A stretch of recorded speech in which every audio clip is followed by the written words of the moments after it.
All right, y'all. Welcome back. Welcome back. Welcome back to the Better Not Bitter podcast. I'm your host, Maya Warren, and I want to thank you for joining me today. Don't forget to like, comment, subscribe, all those wonderful things. And today we have a special guest. But before we introduce him, we're going to drop that intro. Are you picking up what I'm putting down? I'm on a mission, hoping my line of vision. Are you picking up what I'm putting down? I'm on a mission, hoping my line of vision. All right, y'all. Today I have with me a special guest who goes by the name of Pastor Keenann Knox. And without further ado, I will bring him on and allow him to introduce himself. All right, stop what you're doing because I'm about to ruin the image and the style. I'm just kidding. Hi, guys. How are you? Hey, Maya. I am good. How are you? I'm awesome. I'm Pastor Keenann Knox, the pastor of Impact Church in Detroit, Michigan, and I'm so honored to join you today. So funny about the title of your podcast. I was just in Columbus with Bishop T.D. Jakes, and he preached a sermon called "Trading Your Bitter for Better." See, God always know how to confirm things. I Yes, actually he came up does. with that the title wow, almost a year and a half ago. Maybe he's So watching. yeah, you never know. So speaking of that, do you mind telling us a little bit about who you are, what you do, and how your journey with albinism kind of began? Okay. Um, Well, I'm a pastor of Impact Church. I've been pastoring now for 24 years. It'll be 24 years on June 30th. We started the ministry with 22 people, and we have several hundred people now that are part of the ministry. And we get to serve on the east side of Detroit, and we have just had an awesome time doing that. Well, of course, my journey with albinism started as a baby. I was born into a family. I was the first child with albinism in my family in generations. No one knew about albinism in my family or even knew what to do. My dad always tells a story about when, because back in those days, the husband wasn't in the room with the wife. So my dad comes to see me, and the doctor says, "Well, which one is my baby? I mean, which one is your baby?" Or tells him which one his baby is. He said, "Well, which one's my baby?" He said, "That one right there." And he looks at me. He says, "That's not my baby." And then he looks at the nose. He said, "Oh yeah, I see the nose. That's my kid. That's my kid." Because they was asking how fair the are people in your family, wondering if there was some European ancestry or whatnot, but did not really understand albinism as we are able to understand it today. So growing up, 5 boys in the household, and I am the second youngest, the first one born with albinism. Did not know what I was or who I was. I just knew that I was one of my mother's kids, right? So my brother used to joke with me. We used to argue on a regular basis, and because it's 7 years between us, my older brother and myself is 7 years between us. And he resented me being the new baby, so he would tell me that they found me in the garbage, which Oh, wasn't fun because you didn't, when you don't look like everybody else, you wonder what's going on. But, dang. very quickly, my parents reassured me that I was their child and everything. But it's been a journey. It's so much to get into. I don't want to take up all the time. I'd rather just have some great dialogue with you, and then we can unpack a little bit more. Yeah, yeah. And you don't have to shorten the length of what you're saying. This is all about, giving people a platform to share their stories. And I think it's very interesting that you shared and you mentioned that you didn't know what condition you had. You didn't know Yep. what all of that entailed because growing up, I didn't know what I had. I didn't know what it entailed. I knew I was getting like visually impaired Yep. teaching services, but nobody sat me down and said, "Hey, you have something called albinism, and because of that, you have vision impairment." Nobody took the time to explain that. So my question is, what age or what period of time for you did you discover or have a name for what you had? So, oh man, I remember when I was really, really young. I just know I was different. I didn't have a lot of the services that um, people with albinism are afforded these days. Didn't even know it existed. Honestly, my parents did the best they could with what they knew, and by not knowing a lot, they couldn't do a lot. I didn't know the term albinism until I was much older. All I remember is the word that they call us, when people say albino, that is like it sends nails down my back to hear that term, because it's just been such a pejorative, and not really indicative of who we are. They try to define us and make it seem like we all look alike. My baby brother has albinism. So when he came along, he had a role model to help him along the way. But there's 6 years in between us, and we don't really look alike in the face. But because we both have albinism, that's your twin. Like, no, we don't all look alike. We're not all the same person. We do. If you take the time to look at us and don't just look at the albinism, you'll be able to tell the difference between us. Whew, you said several things. I agree with everything, but like you said several things that stood out to me. One, during that time period, Noah and the different various research that we do have, though minimal, around albinism wasn't present at that time. I'm thankful we have those things now, but it sounds like we still have a long way to go. Would you agree? Absolutely. I think our community is one of the most underserved communities, Mm-hmm. because people just think it's just skin complexion. Yeah. They don't understand all of the intricacies that go around with it, and all the myths that they've heard about it, the misnomers that they've heard about it. I remember I went to Africa, to Ghana 3 years ago, and one of the biggest things that they were telling me then was, you don't even make sure that you're safe and secure when you go to Africa, because they believe that people with albinism have these magical properties in their bones, and they do, they grind their bones up and make powder and this whole voodoo thing. So it is so much that I had no idea, the concepts and the misconceptions about albinism.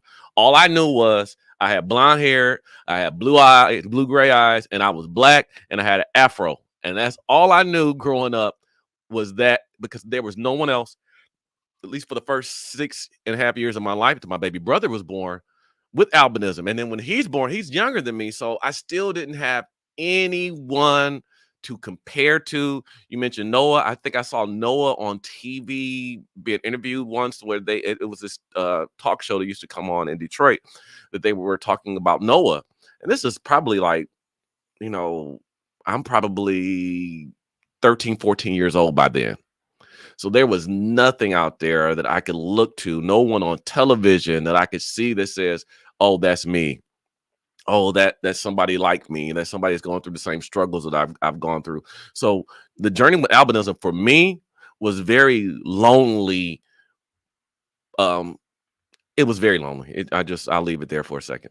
Yeah, and I definitely can relate to that. I still am the only person in my family currently with albinism. The last person to have it before me was my great grandfather, and he had about 12, 13 siblings, and a certain amount of them had albinism. But even then, like the nicknames they gave him and ascribed to him, especially having grown up and come up through the civil rights movement, Yep.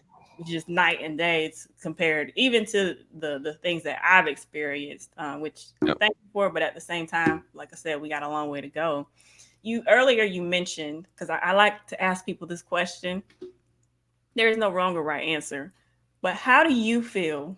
You already kind of hinted at it a little bit, but how do you explain to people who are accustomed, whether it's out of malice or just ignorance, at saying, "Oh, are you albino?" or calling you albino outright? How do you address that with tact? Oh yeah, I've had to do that several times. I even had to have the explanation with my children, because they didn't know. They just hear the term and they just describe the term. And I said, no, it's people with albinism. That word is like, it describes animals and things like that. And I'm not an animal. I'm a human being. I'm a human being. I'm a black man who happens to have albinism. It is no different than the black man that has diabetes, or a black man, or an Asian or Asian American. It's no different. It's something I was born with. It's a genetic disorder that does not allow me to produce pigment. So I don't have my melanin will never be popping. Well, it's popping in a different way, not the physical form.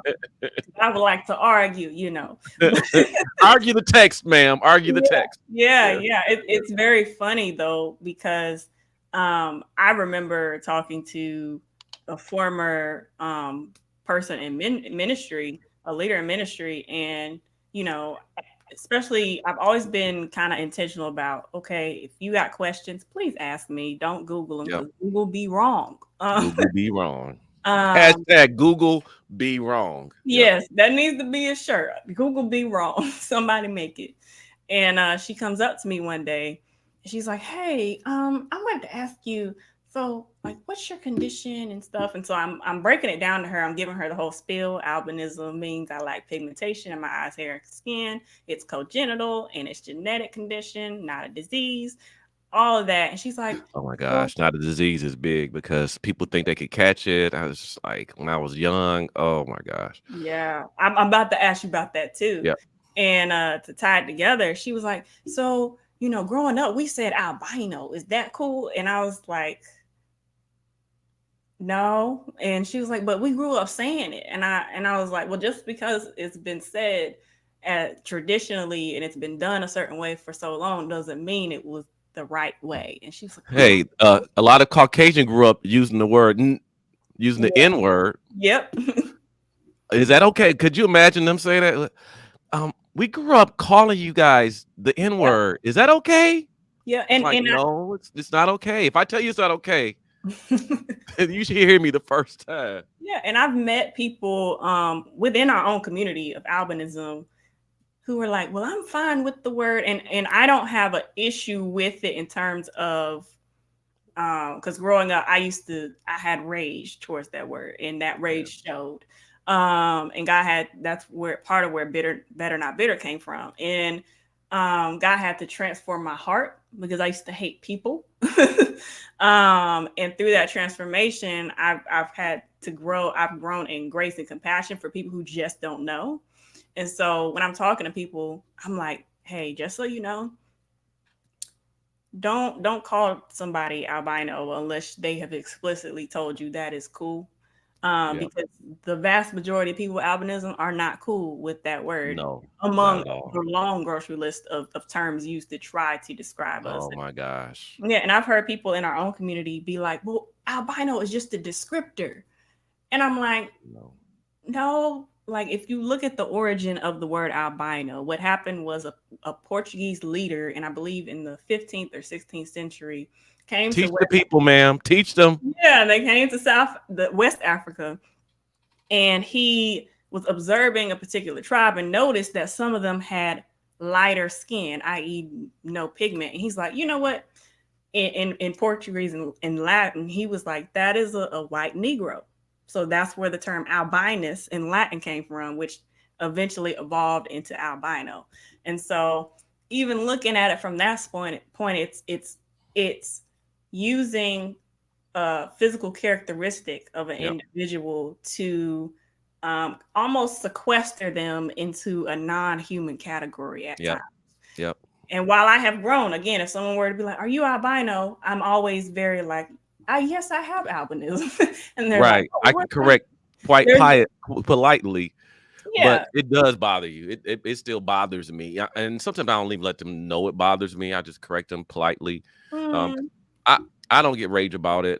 It bothers me. It does, you know, it does. Just yeah. leave And it I there. think now in this stage of my life, I think what the word itself does not bother me because I'm learning like certain words, I can't give it any more energy than it deserves. Right.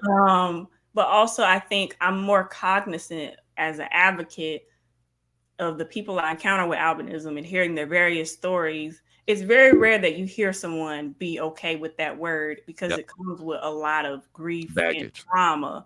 And Yeah. I'm just, whenever someone says that, I'm like, okay, if I don't just educate you for me, like I need to let you know for the next person that comes along because Yep.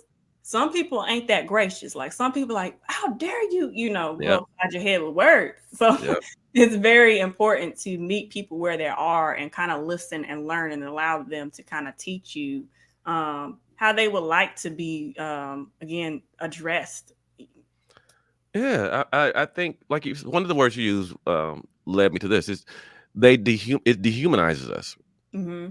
When most people use it, it almost as if they're using it to dehumanize you. You know, Hmm. all of the rhetoric that around people with albinism and the things that we were called, the long laundry list of Yes. uh, hurtful things that were said to me growing up, and being the one in the classroom being different, and then everybody starts talking about you, and then it's the pile on effect of Casper, the friendly ghost, light Mhm. bright, your hair looks like cornbread. I mean, you get all of those things, and people who were your friends. So those are things I kind of real young, like people who I thought were my friends would jump in to talk about me while everybody else is talking about Yep. me, and just jump in because that was fun. So they wanted to do that because that was peer pressure.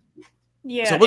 it was very hard for me to find friends that could always be genuine and never fell into that trap. I think my first friend, um, his name is Licious Williams. I think that was one of the first people who did not fall into that trap.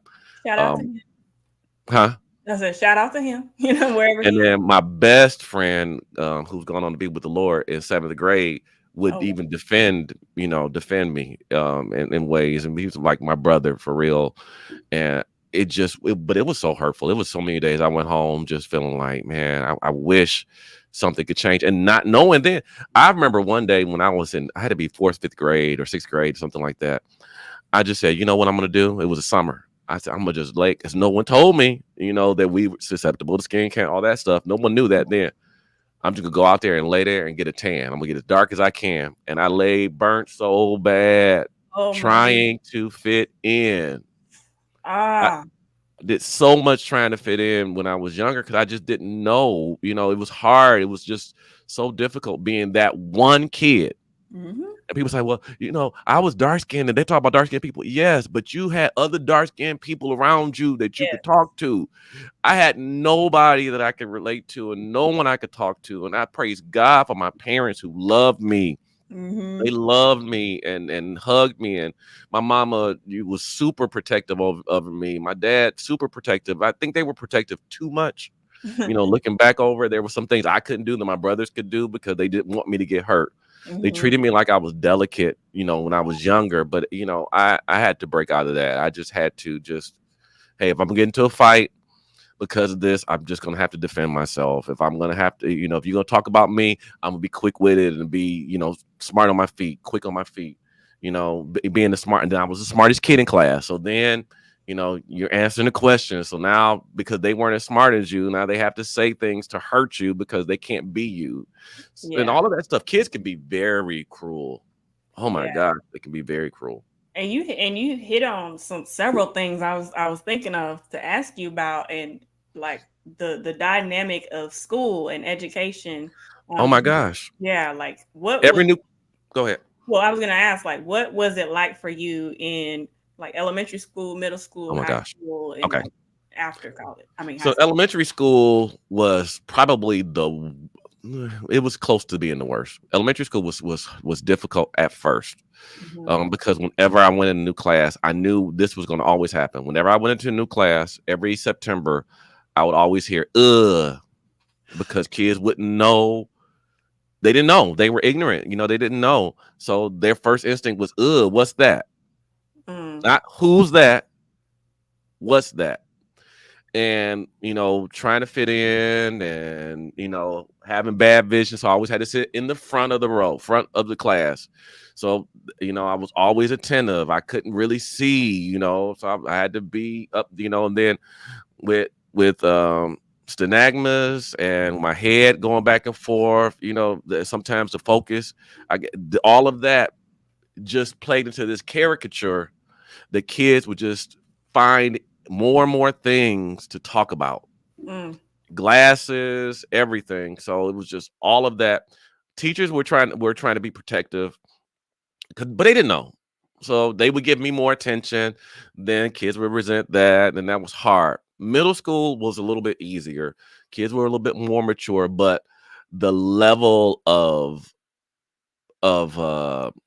vitriol that would come out of their mouths and the things that they would say, the level of hurtful things was even deeper.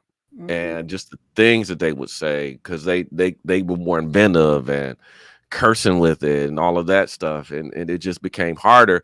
And then your body is changing. Into girls, but then girls aren't into you, because what girl wants to have a boyfriend with albinism and be the only one out there? And then high school came, and I didn't get my real first girlfriend to 10th grade of high school, and that was difficult.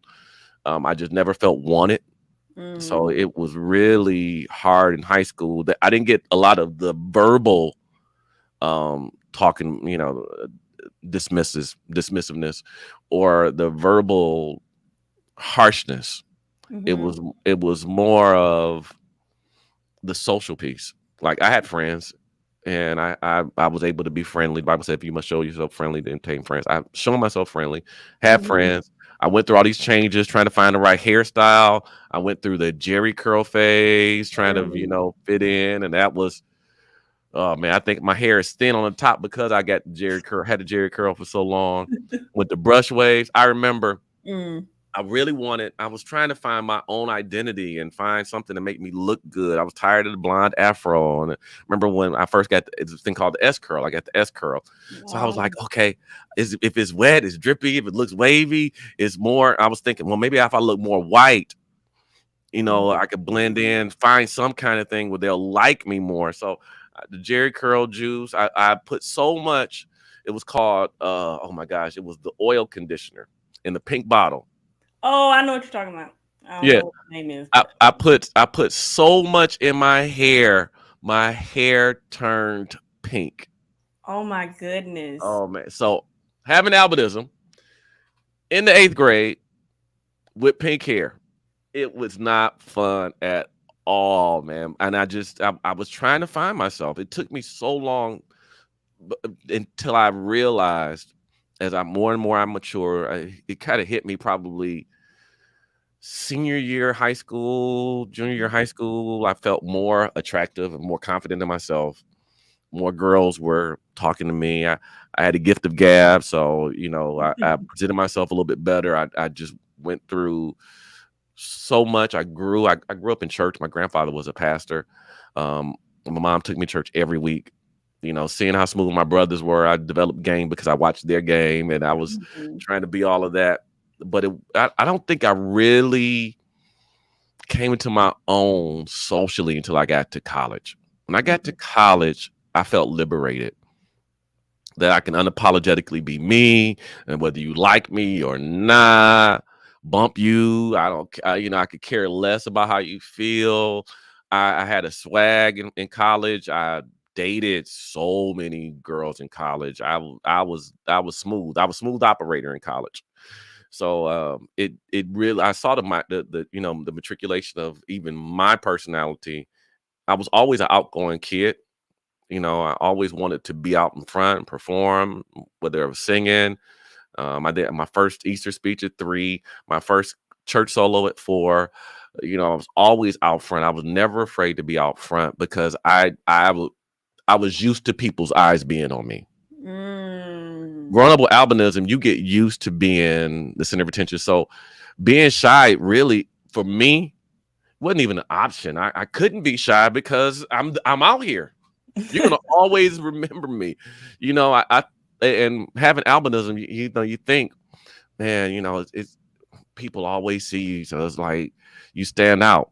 But that became my greatest calling card now. I mean, as an adult, I mean, you'll never forget me. You'll know me. I have people that run into me, Keenann, Knox. Oh my gosh. And I just turned 51 last month. So, I'm like, look back over my life. You don't even look it. Thank you. Thank you. Thank you. Thank you. Even bright black don't crack. Uh,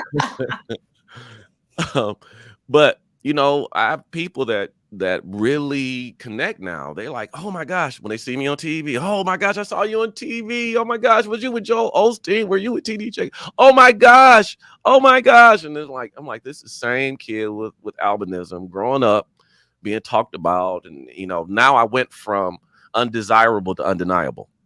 Right. Now it's like, people see you and they see, oh my gosh, you have withstood all of this stuff and still look good, for your age, and still care for yourself, and you're doing well for yourself. Now I got a swag. I mean, now I have such confidence, that nobody could tell me anything. But I was tried in the fire, tried in the fire of albinism. I was tried in that fire. No one can tell me they went through any more harshness and being ostracized than I did growing up. I mean, I don't care what you still, somebody in your family still look like you. Somebody in your family can still relate to you. I had nobody to relate to. There was no Marvin Jones on Black Lightning. There, you know what I'm saying? There was no Mayia Warren with the podcast. There was no Keenann Knox preaching. There was just this kid who didn't have internet, so I couldn't see. If I looked in an encyclopedia for the word out, it was albino. There was no. I mean, albinism wasn't even in an encyclopedia. A dog would come up, or a cat with red eyes would come up, and people would often say these, cruel things. So the journey is the journey. I wouldn't trade not one moment of it, because it made me who I am. Yeah. Wow.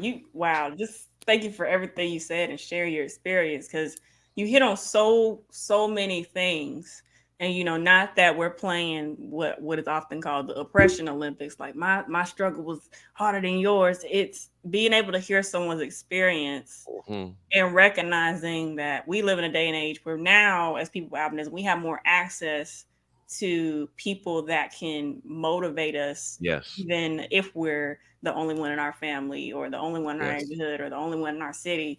I remember growing up, I don't think I met, so I ended up meeting an adult woman with albinism. She had to be in like her mid-20s, and I had to be maybe 10. And she just had so much self-loathingness about her. And I was already in a stage of hating myself because of albinism at that point. So I was just like, yeah, you probably not the best role model for me. And no, not to her, but like at 10, I was like, I'm already dealing with this. I need somebody who gonna empower me in a sense. And I always talk about how God literally had to transform my heart, which just showing me my identity in Him over time. But also therapy, because it wasn't just albinism related trauma, it was trauma in general. And so navigating all of that, I had a friend recently, she was like, would you, if someone could take a paintbrush and like take every stroke of disability, chronic illnesses, and albinism away, I'd be like, no. It's your journey. Why would I? Because it's, I think it's one of those things that, having been comforted even in the state while I'm going through what I'm going through, God has used that to comfort others. Yep. And who am I to tell God how to use my life, my disabilities, my medical conditions, to impact the world? Like, if anything, I'm just going to be in the passenger seat and let Him drive. That's right. And but that's wisdom that only comes through experience, right? What we go through now, and I love being a role model for children with albinism. I mean, I have kids that come to church that have albinism, and I love it, man. I do, because I want to be for them what no one could be for me. And I'm on that point. I'm going to tell you how I kind of discovered you. Not that you were in hiding, but so there was, in North Carolina, in the Greensboro area, we had a TCT station, Total Christian Television. Yep. For those who don't know. And it's been shut down for a couple years now, but I was in my room doing my thing. I think I was like playing my guitar or something. And my grandmother's like, Mayia, come here. Mayia, come here. And it was during like the telethon thing where they raised money to keep the stations going. And so I get up And I come in the living room. She was like, "This pastor is preaching. He got albinism." I'm like, "Huh? Let me see what you're talking about." So I come, step to her side, and I'm like, "Oh my goodness!" And then I was like, "Let me sit down because he got something to say." You know what? I feel like I can relate, and I could not get over the fact. I was like, "Wow!" So not only can people with albinism be models, because there's a lot of Oh people, yes, but it did something to my mind. It kind of opened up my mind to the fact that, oh, we can be out here in any space and place that's and right. arena. That's right. And then of course, being a kid of the 21st century, I Googled, your ministry. And I saw like the name of the church, Impact Church, and that stood out to me because something I've always been intentional about is volunteering, community outreach. Ever since I was a kid, I've always been involved in that type of thing. So that stood out even more. So not only was the barrier of, oh, all we can be is models or actors broken, but it was like, oh wow, like there are men of God with albinism operating in the giftings that they've been called to. Like seeing that, and I want to thank you for just, stepping into the roles that God has called you Bless to your and heart. coming into your own, because like literally had you not taken one step of obedience after another, I would not have seen that. And my mind would not have been open to the fact of, wow, that's possible too. Not that that's my calling, but holding a microphone and being seen, but unapologetically seen for the Yeah, right reasons was possible. yeah. And for me, I for me that's not overlooked by me. You know what I mean? I look at that and praise God. Thank you for that. No But problem. I carry that not as a burden, but as just as a blessing. Because I was talking to Marvin Jones, and we were talking last week. We were both in Dallas together. We hung out for a little bit, Oh, and wow. when we got back, we were on the phone for maybe about an hour and a half last week. And one of the things we talked about was occupying our space. Mm, With albinism, we have to occupy that space, and I do feel the positive burden. I feel the burden to be out there as a pastor, preaching God's word, occupying my space mm-hmm. so that they can not see us just in the space, but that we can dominate the space that we're in, so Yes. that it's not abnormal. Like like once upon a time we were treated like it was an abnormal thing to have albinism and this and that and the third. And it's like, no, man, God has so much for you. Mm-hmm. You just got to step into it. And with all of the, like I said earlier, tried in the fire of albinism, when you're tried in that fire, man, what more can they do to you? They can't look at you any harder. Mm-hmm. They can't stare any deeper. They can't say anything that you've never heard. No one can say anything to me. No, there's nothing, no capping, as we used to call it, capping, doing the dozens. There's nothing you can say to me that's going to hurt my feelings. I Yeah. mean, I've heard the worst that you can say. And Yeah. so it doesn't, so I'm good. I'm durable. I'm not fragile. I'm Mm-hmm. durable. And that's why I want to be an example and a model for this generation coming up, to be able to see someone like me, someone like you, someone like Marvin, someone out there that is unapologetically, I'm going to say this, I'm breaking news, unapologetically albino. Yes, actually, there's a social media influencer on Instagram that I think that's her tag, like her Instagram username or I handle. love it. I Um, think that for me, that's important because like I said, I have children that I mentor and minister to that grow up with albinism, or that were like that in high school. I remember I was mentoring in high school. We partnered with them and we're doing stuff, and one of the girls had albinism, and everybody swore that was my daughter. I'm like, does not oh work like that. my goodness, It we're does not all not work related. like that. It does not work like that. Uh oh, my video froze for a second. I think that's. Oh, Let me do this and start back up. Oh, mm-hmm. let's see. Frozen. Let it go. Let it go. This can be edited out, so no sweat.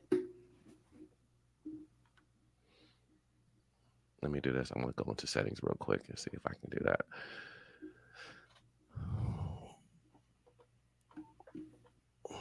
And go back out. This. And let's try this again. this one. Okay, there you go. There we go. All right. And I'm To back. to your point, you mentioned something. I don't know if you know any background on the podcast, but I've been an advocate for albinism since 8th grade, and I'm 24 years old. Um, Oh, so youngster. yes, and I'm also an advocate for invisible disabilities and chronic illnesses as well, because I live with 3 debilitating chronic illnesses in addition to being visually impaired and having albinism. So it's a whole gambit of things that I have been had bestowed on me. And one of the things that I've done since the 8th grade is do speaking, poetry slams, published writing, all of that stuff. And I remember I tell people advocacy is not something that most people get up and say, "I want to advocate today." Like, I've never heard that from people who are genuinely When I grow up, I want to be an advocate, mama. right, because like who does that? But I remember being in the 8th grade after like I had to take it upon myself, use the school computer in my middle school and Google what my condition was. And I remember the more knowledge I gained, I was like, oh, can't nobody tell me nothing. So in 8th grade, I remember having this feeling. And it's funny because oftentimes we think God doesn't hear us when we say these certain things, but he does. And he has a great memory. And I think I remember saying something to the effect of, you know what, I want to like, basically transfer this information and educate people so that no child with albinism, no adult with albinism Yes. has to ever feel or go through what I went through. Yes. And like looking back on that, I was like, was I like, what was I saying? Because now like that is the way that my mind works, advocating in the sense with a generational intention in mind, even though Mm-hmm. could you talk about Mm-hmm. even the name of your church as it relates to impacting? Like, how did that Right. come about? So when we first started the church 24 years, 358 days ago, 59 days ago. I can look at my numbers, 359 days ago. When we started the church, it was called New Creation in Christ Baptist Church. Hmm. And in 2009, the Lord really was pushing on me because, we were really doing things in the community. We've always been a community focused church because the other thing that albinism taught me was to be compassionate to the forgotten, overlooked. Yes. So it gave me a level of compassion for people that I never want people to feel what I felt. So I've always been that person to um, try to be more mindful. I'm gonna pause again for the cause because I'm gonna figure out what's going on with my thingamadoodle. Do-do-do-do-do-do-do-do-do. And if you want to keep talking, I can, while you're figuring that out, that's fine. I can edit it and be creative Yeah, with go it. ahead. I'm back. So let's Awesome. see how this works. I wonder I think my thing is just warming up. My cam link. Oh, okay. Um, so the question, rewind. The question was basically, given that you have such a strong Oh, Impact Church. faith in Christ, how did your basically how did albinism fuel or inspire you to start Impact Church? Well, it was just who I was. You know what I mean? Like I said, the looking back at what I went through and never want anybody to go through what I went through, being there for people. Mhm. That's one of the things that is my sounding board. I always want to be there for people. I always want to be available, accessible. And as a pastor, I tell people I'm just pastor to people who walk in my building. I pastor the entire community. So Woo, whatever I that's can a do for the word. community, whatever I can do to minister to the kids in the schools that walk past our church, Mm, I'm here, and we need to be accessible. So when we changed the name to Impact Church, it was because God wanted us to do and leave a greater impact in the world and leave an impact in the earth. And that's our call. Our call is to do whatever we can, whether it's feeding 250 people for Thanksgiving, adopting 250 kids for Christmas, whether it's buying gas prices down or whatever it is. It's about living to impact. It's how we live. That's our hashtag, live to impact. It's yeah, always about how our lifestyle should impact other people. That yeah, growing up with albinism, when you walk into a room, you impact the room. Mm. Period. There's no room that you ever walked into where all eyes weren't on you. So if I know if I know I have that platform of albinism is a platform for us that we have to embrace and we have to own, then that means we have to utilize it and leverage it. And if I'm going to leverage this platform, I'm going to make sure you don't forget me. I'm going to make sure that what I do is unforgettable. Not just who I am is unforgettable, but what I do is unforgettable. And because I'm doing it through the creative God who took his paintbrush and painted masterpieces of people with albinism to show us that we are not all the same. We are different. We are as different as the colors in the rainbow. We're as different as the leaves turn on the trees. That God made us different to stand out. And as believers, that's what our call is to do too. We're called to stand out. Mm. That's dope.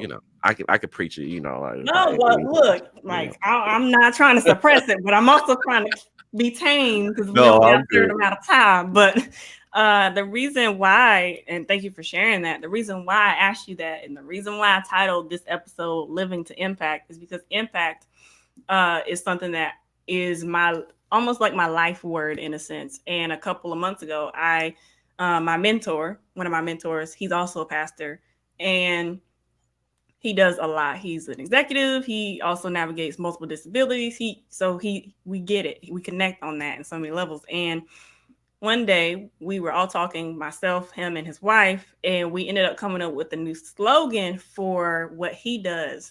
But it's even beyond kind of what he does. It's a broader thing on a community level, on a ministry level, on a individual level. And it was the slogan of, and I designed this logo as well, and it's impact, impress, and imprint. Come on. Love So it.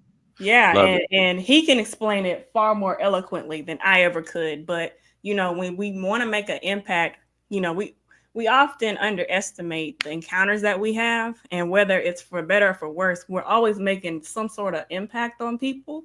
Mm-hmm. And our goal, should be to leave a positive or an actionable changing impact on people. And then when you leave an impression because of that impact, you do something to people. You plant a seed in their heart, potentially. You water a seed that was already planted. You motivate, you get people thinking, and then you imprint. Now that impact has been so impressed on someone's heart that it's imprinted in terms of them going and doing likewise and taking actionable steps to create change. Well, that's the process of making that t-shirt, right? Yes. You make a t-shirt, you literally put the ink on the plate or whatever, the silk screen or the screen. The screen has to make the impact on Yep. the shirt, and it leaves an impression, which we Hmm. call an imprint. Yep. See, you So preaching, sir. You're see, preaching. Mm. so that t-shirt is even expressive of what it is. Yes. Yes. That t-shirt could not exist that way without the impact, the impression, and the imprint. Yes. Yes. And to that point, that is very insightful. That's going to be a soundbite for sure. But to that point, and this will be my second to last question. We've talked a lot about faith on here, and Mhm. I'm curious to know how um, albinism played a part in not only how you saw yourself, but how you saw God. This is kind of funny. So I'll give you the funny thing, and then I'll give you Mhm. the real thing. The funny thing was, I was like, you know what?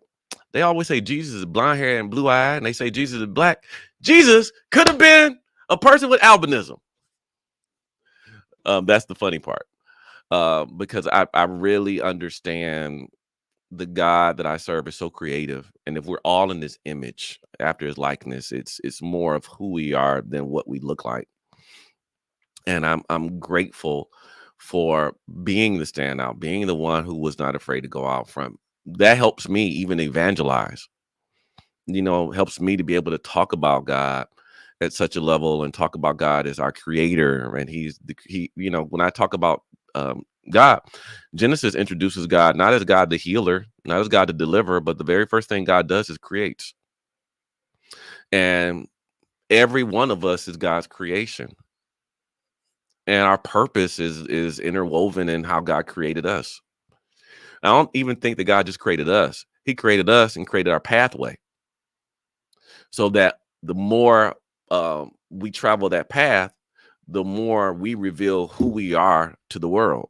The world begins to see us, how we handle the journey, how we move through the journey. So growing up with albinism helped me to embrace the journey. It helped me to enjoy it. Now I can look back and really enjoy the journey. Some of those moments were not fun. The sunburns, not a fun Mm, thing. The listen, the light sensitivity is still not a mm, good thing. But I remember all of the things I was able to overcome that they said I would never overcome. I remember when I got my driver's license that no one in my family thought I was ever going to be able to get a driver's license. I always had to be chauffeured around. And so when mm, I was able to do that, my baby brother saw that. He had a model. And the moment he knew I could do it, it made it easier for him. I don't beat him up about it, but I always tell him, you had it easier than I did because at least you had somebody that you could look to and say, okay, that's a model. At least that's that. For me, it was like, dude, where do I go? But when I began to grow in my faith, and then I spent that time, that quiet time with God, God began to really allow me to see me. mm. You know what I mean? He allowed me to stop seeing everybody else, stop seeing how everybody else sees me, and begin to see myself as God sees me. Right. That's beautiful. And I can look back on my own experience. And even now, I feel like self-acceptance in light of, fully walking in the identity Christ has given to us, is something that I believe is a journey. Yep. Every day we're growing. There are new seasons of life. And I think this season of my life, more than ever, I have come to appreciate albinism and what it comes with. And that might Yeah. sound weird to people, but I have navigated so much trauma and Yes. tumultuous terrain that, Come on, using big words. yeah, it's very hard for me not to see the things that I go through as, okay, God, this is the opportunity to learn. What do you want to Yep. teach me? And I think now at 24, I'm learning that and though it's painful, sometimes, Yep. it brings about great emotion, crying, sadness, navigating stages of grief. That still doesn't negate the fact that each obstacle that I face, whether it was with albinism and whether it's with chronic illness and invisible disability, I'm learning that I'm not just going through it, ironically enough, for me. Like there's someone out there who might be navigating that or will That's navigate right. that and being With able to. with a different life. One of the things I look at now, you're 24. When I was 24, I first received my calling. Mm, When I was 24. So wow. I did not even know anything about preaching. I received my calling at 24 years old. I got married at 25. I started preaching at 26, pastoring at 27. So that journey piece is big. But I was going to say, it's crazy.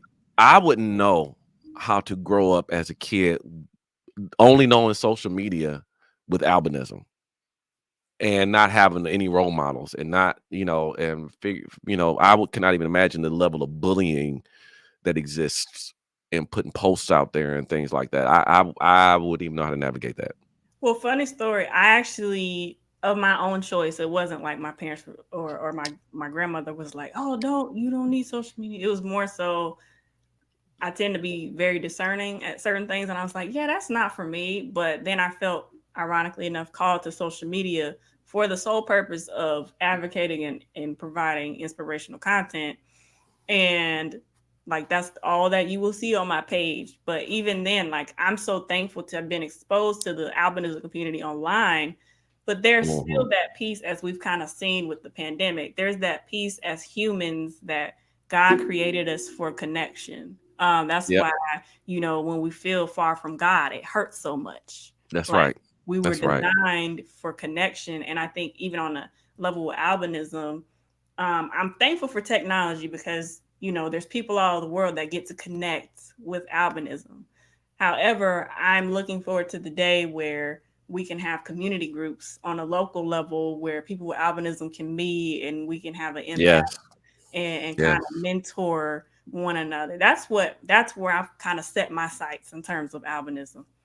I've been feeling that for the last few years. I think 2019 really was an eye opener for me with understanding the community of those of us with albinism, Mm-hmm. because I still felt isolated. And honestly, I did not feel connection to our community till about 2019, and And that's just I three get it. years ago.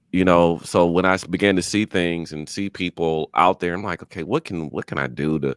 And then I had children coming to the church with albinism. I'm like, what more can we do? Because it just, even with all the organizations, and Noah is the premier organization, but with all those organizations, they still feel far. Yeah, yeah. I collaborate with Noah. I'm actually going to be going to the conference and speaking and facilitating something and displaying some of my artwork.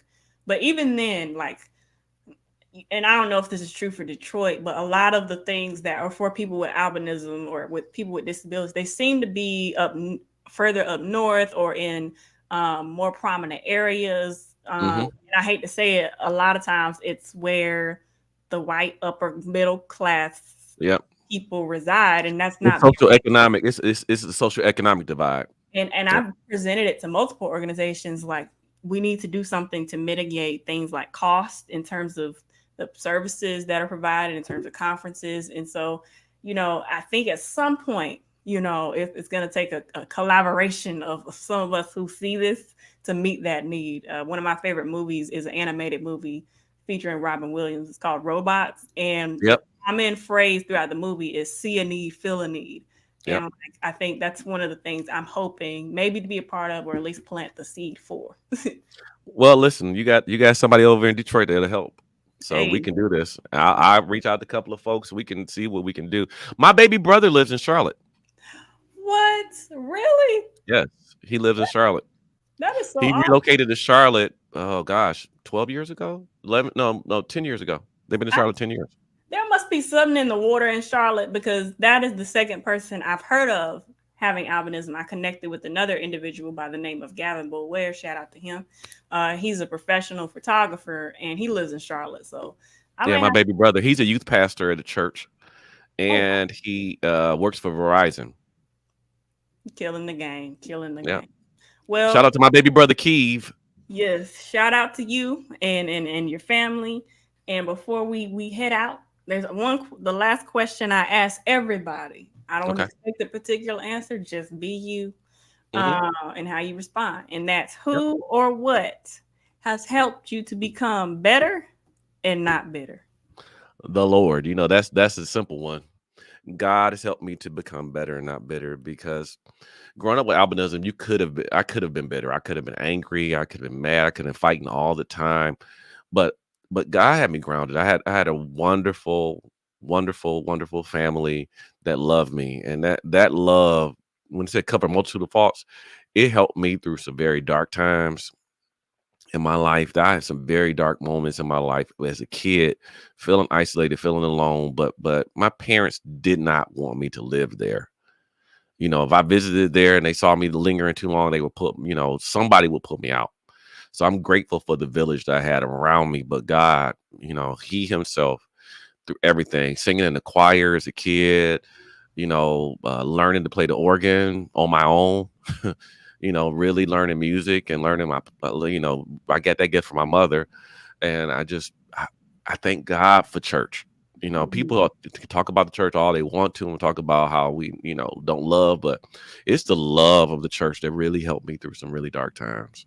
Yeah, yeah. And even in that discussion of church hurt, it's specific pocket. It's not every church, it's not every Christian. And I think, grace in that arena is also needed to be applied while we're applying attention and much needed treatment and care for those who have undergone trauma. So Because they're people that hurt people hurt people. That's true. yeah. And one person hurting you in the church does not equal the entire body of Christ hurting you. It's like getting food poisoning. If I got the worst food poisoning, quick story, worst food poisoning I ever got in my life, I got the day before Thanksgiving. The day before Thanksgiving was by far the worst food poisoning I ever gotten in my entire life. I was disrupted the whole day. Worst foods poisoning, Thanksgiving, 1999. I could not eat for a whole day. Thanksgiving was gone for me, but I didn't stop eating. Yeah, and I think, On a different restaurant, you know. I think there's a specific connection that is expected and should be attained in the context of church community, Yep. which unfortunately has been broken in the area of trust.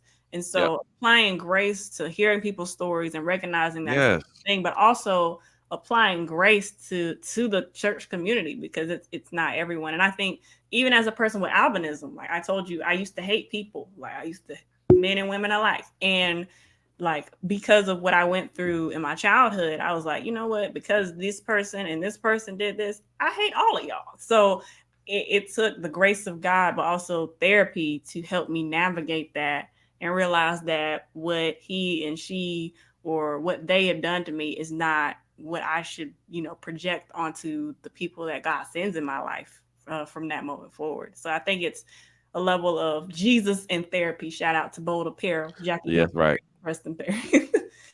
Therapy is important too, especially not just in our community, but in the broader African American community. We Yes. we are so afraid for anybody to know that we're damaged. Hmm. And it's not even necessarily that we're damaged. It's we've been through things and it's impacted us. There's that Right. word again. And I think for so long as a culture, Black culture, we've been marveled at for being strong, and Yep. especially Black men and Black women in different situations. Like we've been looked at like, oh, that's a strong Black woman, that's a strong Black woman, to the point where we internalize that to Yep. where we equate being strong with um Not showing any not chinks in the showing, armor. Yep. right, not showing emotions, suppressing trauma, not dealing with it so it'll go away. And that's not healthy. And I think we've done that for generations and generations to survive to the point where now it's being popularized that therapy is necessary, but we still got a long way to go. Well, we need to do something, and we'll do some events, and I can bring you up to Detroit Oh and wow. have you do something in Detroit. We'll figure out what that looks like, though. Maybe All right. maybe we'll do something around International Albinism Weekend. Oh, I would love that. So as we transition, man, it's been such a good conversation. We can keep talking, but I know we Yeah, have contentious I'll things. I'll come back anytime you ask me. Awesome. I appreciate that. So y'all, I just want to say thank you to Pastor Keenann, and thank you to you all for watching, whether it's live or in the replay. Without further ado, remember to become better and not bitter, one day at a time. And I'll catch you next time. Peace.